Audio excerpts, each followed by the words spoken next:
Hey, c'est tout le monde, c'est Thomas. Aujourd'hui, on se retrouve pour une nouvelle vidéo où j'avais envie de vous poser la question: est-ce que la Blackmagic Pocket 6K est encore d'actualité en 2022? Salut, je m'appelle Thomas Doucet. Je suis photographe et vidéaste d'aventure. Et aujourd'hui, je t'invite dans une nouvelle aventure sur ma chaîne YouTube.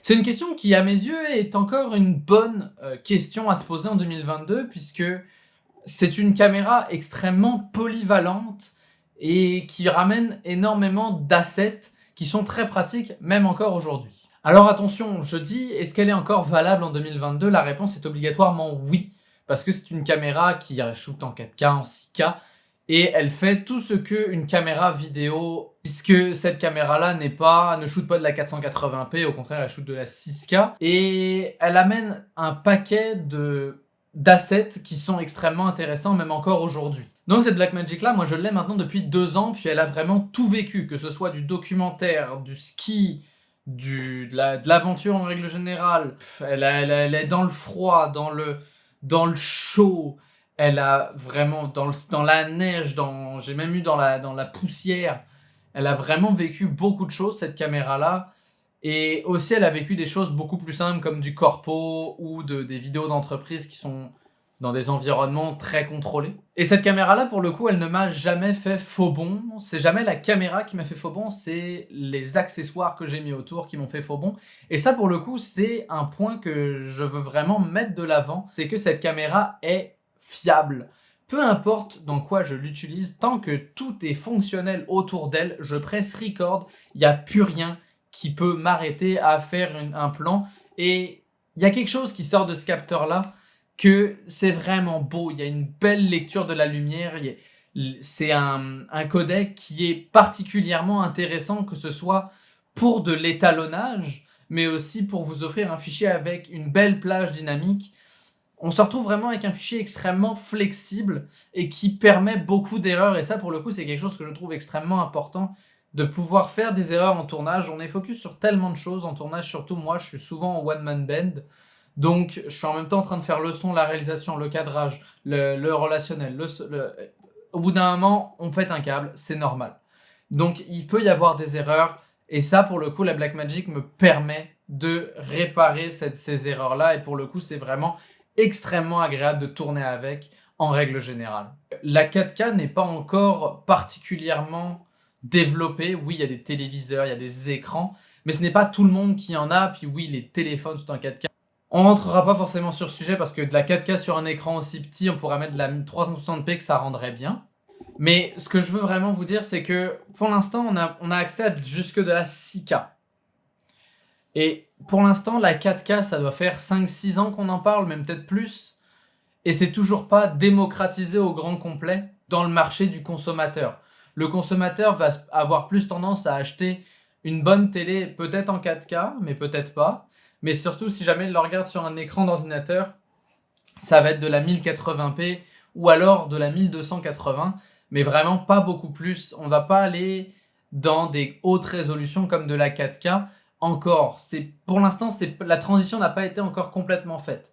Donc de là à se dire qu'on a même jusque de la 6K, vraiment cette caméra-là, elle a, à mes yeux, inscrit son temps et elle s'est vraiment intégrée dans le parc caméra pour vraiment rester dans le futur aussi. Oui, les manufacturiers de caméras vont sortir des caméras à toutes les années qui vont être encore meilleures que celle-là, mais pour le coup, c'est pas forcément la meilleure caméra. Oui, elle a des assets qui sont plus up-to-date ou des corrections des anciens modèles et des choses comme ça. Oui, c'est un fait.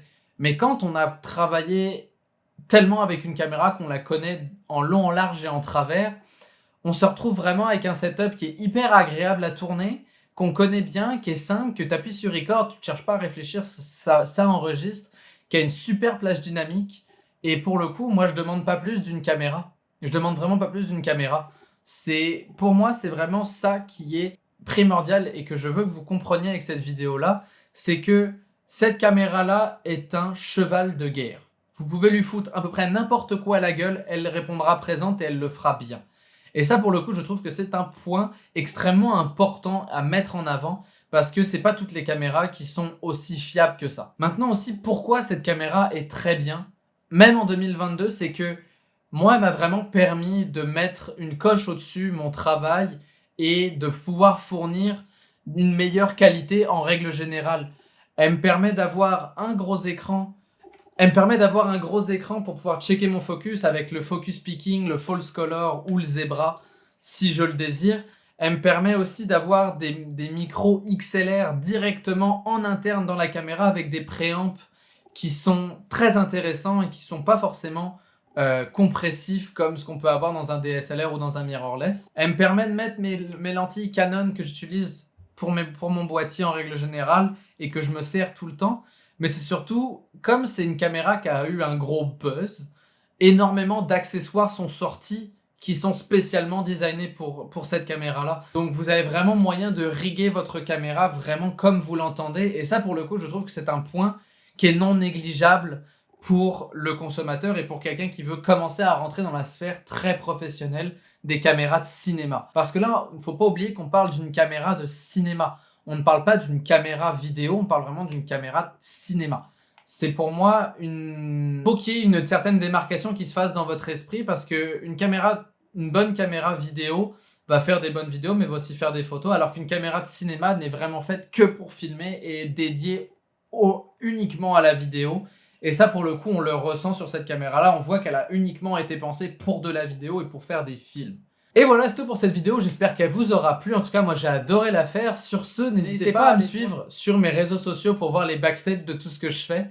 Que ce soit sur Instagram ou TikTok, vous pouvez me suivre. Le lien est dans la description. Mais sinon, n'hésitez pas à vous abonner à cette chaîne YouTube-là. Ça me ferait extrêmement plaisir. On est de plus en plus sur la chaîne et moi, ça me motive absolument à continuer de créer des vidéos pour vous parce que personnellement, je tripe vers ça.